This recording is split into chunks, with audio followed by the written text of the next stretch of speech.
Good morning. मैं doctor Shri फूल मीना, सह आचार्य इतिहास विभाग, पंडित नवल किशोर शर्मा, राजकीय स्नातकोत्तर महाविद्यालय दौसा। आज का जो वीडियो है उसमें एमए फाइनल ग्रुप बी के इतिहास विषय के सेकंड पेपर जो मध्यकालीन भारत की आर्थिक एवं सामाजिक स्थिति का वर्णन करता है, उसमें मध्ययुगीन भारत के आर्थिक स्थिति के बारे में अध्ययन करेंगे।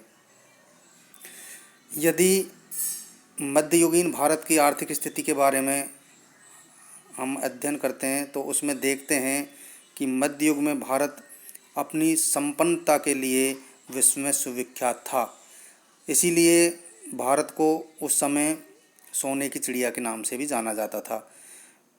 धन संपदा, खाद्यान्न, प्राकृतिक वस्तुएं आदि की भरपूर मात्रा भारत में उत्पन्न थी और इसी के कारण भारत पूर्ण रूप से आत्मनिर्भर था और बहुत सारी वस्तुओं का निर्यात अन्य देशों के लिए करता था। इसलिए व्यापार और वाणिज्य भी उस समय सुदृढ़ अवस्था में था। इसी धन संपदा के लालच में विदेशी आक्रमणकारी भारत की ओर आकर्षित हुए, जिनमें महमूद गजनी और उसके सहयोगी मुख्य रूप से थे। इसीलिए मोहम्मद गजनवी और उसकी लुटेरी सेनाओं को भारतीय राज्यों की राजधानियां और मंदिरों पर आक्रमण करने का प्रोत्साहन प्राप्त हुआ था, क्योंकि महमूद गजनी का मुख्य उद्देश्य जो था वो भारतीय धन संपदा को प्राप्त करना था। महमूद गजनी ने उस समय भारत पर आक्रमण करके यहाँ से करोड़ों रुपयों की संपत्ति को वो अपने देश ले गया। फिर भी यहाँ ये प्रारंभिक तुर्क आक्रमणकारी ने तो भारत को पूर्णतः धनहीन कर सके और न धन उत्पादन के साधन नष्ट कर सके। 1025 में प्रसिद्ध सोमनाथ का जो मंदिर है उसको महमूद गजनी ने खूब लूटपाट की और वहाँ से अतुल धन संपदा अपने साथ लेकर गया। इन विदेशी आक्रमणकारियों के आक्रमण के फलस्वरूप भी भारत की धन संपदा जो है वो अपनी उन्नति की ओर अग्रसर होती रही। दिल्ली के सुल्तानों ने भी अपने उत्तरी और दक्षिणी भारत के अभियानों में लूट में अपार धनराशि प्राप्त की और उन्होंने युद्धों में दरबारी शान शौकत पर और अपनी विलासिता पर अपना धन खर्च किया। फिर भी देश में इतना धन था कि 14वीं सदी के अंत में तैमूर देश के केवल एक कोने से ही लाखों का धन ले गया। इसलिए ये कह सकते हैं कि तुर्कों के आने के पूर्व और तुर्क अफगान युग में भारत की आर्थिक संपन्नता का तथ्य निर्विवाद था और भारत पूर्ण रूप से संपन्न था। अलाउद्दीन खिलजी ऐसा सुल्तान था जिसने अपने चाचा जलालुद्दीन के समय में दक्षिणी भारत पर धन संपदा को प्राप्त करने के लिए आक्रमण किए, जिसमें देवगिरी, गुजरात ये महत्वपूर्ण थे, जहाँ से वो अपार धन संपदा लेकर आया था और उसके बाद ही उसने जलालुद्दीन खिलजी को समाप्त करके अपना राज्याभिषेक करवाया था। अपने कार्यकाल में भी अलाउद्दीन खिलजी ऐसा सुल्तान था जिसने सुदूर दक्षिण देश पांड्य राज्य तक आक्रमण किए और वहाँ की विशाल धन संपदा अपने पास लेकर आया था।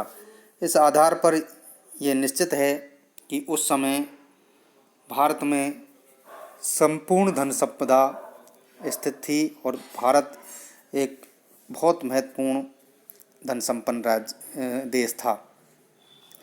भारत की संपन्नता का मुख्य स्रोत कृषि को माना गया है। देश के अधिकांश भागों में कृषि का कार्य ही उस समय होता था। देश की अधिकांश भागों की भूमि उपजाऊ थी। उस समय वर्षा खूब होती थी, पानी की कोई कमी नहीं थी और सिंचाई के लिए पर्याप्त सुविधाएं थी, जिन्हें कुछ सुल्तानों ने और भी विस्तृत किया था, जिनमें फिरोज तुगलक का नाम महत्वपूर्ण माना जाता है। फिरोज तुगलक ने इस सिंचाई व्यवस्था को व्यवस्थित रूप से विकसित कर दिया था। अपने समय में बहुत सारी नहरें उन्होंने निकलवाई थी और किसानों की सुविधा के लिए बहुत सारे कार्य किए थे। इन सुविधाओं और किसानों के परिश्रम से इतना अनाज पैदा हो जाता था कि किसान अपनी घरेलू आवश्यकताओं की पूर्ति करने के बाद बाहर भी भेजता था और देश के बाहर भी खाद्यान्न जाते थे।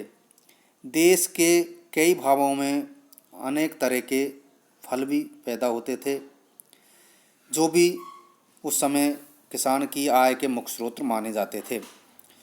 फिरोज तुगलक की आय का एक बड़ा भाग फलों के बगीचों से प्राप्त होता था और उसने बगीचों के लिए अलग से भूमि निर्धारित कर रखी थी, जिसमें विभिन्न प्रकार के फल देने वाले पौधे लगाए जाते थे, जिनसे बहुत सारी विभिन्न प्रकार की क्वालिटी के फल प्राप्त होते थे, जिससे भी लोगों को या किसानों को आय उत्पन्न होती थी। कृषि के अतिरिक्त शहरी और देहाती क्षेत्रों में बहुत से महत्वपूर्ण उद्योग थे। वो छोटे कुटीर और लघु उद्योग थे, उनसे भी लोगों की आजीविका का मुख्य साधन माना जाता था। जैसे देश में उस समय दो प्रकार के उद्योग महत्वपूर्ण माने जाते थे। एक उद्योग तो वे थे जो राज्य के संरक्षण में थे, और दूसरे उद्योग धंधे वो थे जो पूर्ण रूप से निजी थे और व्यक्तिगत होते थे।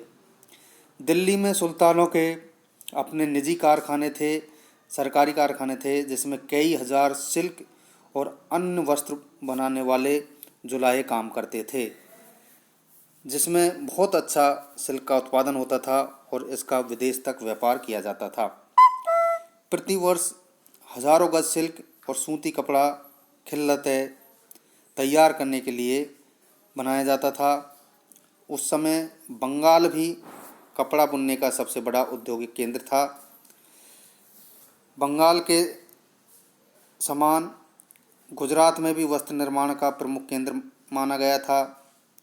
सोने, चांदी और जरी आदि की वस्तुएं तैयार करने के भी कारखाने थे, जिनमें बहुत सारे लोगों को रोजगार मिलता था और उनसे उनकी आर्थिक स्थिति सुदृढ़ होती थी। साथ ही राज्य सरकार को भी कर प्राप्त होता था।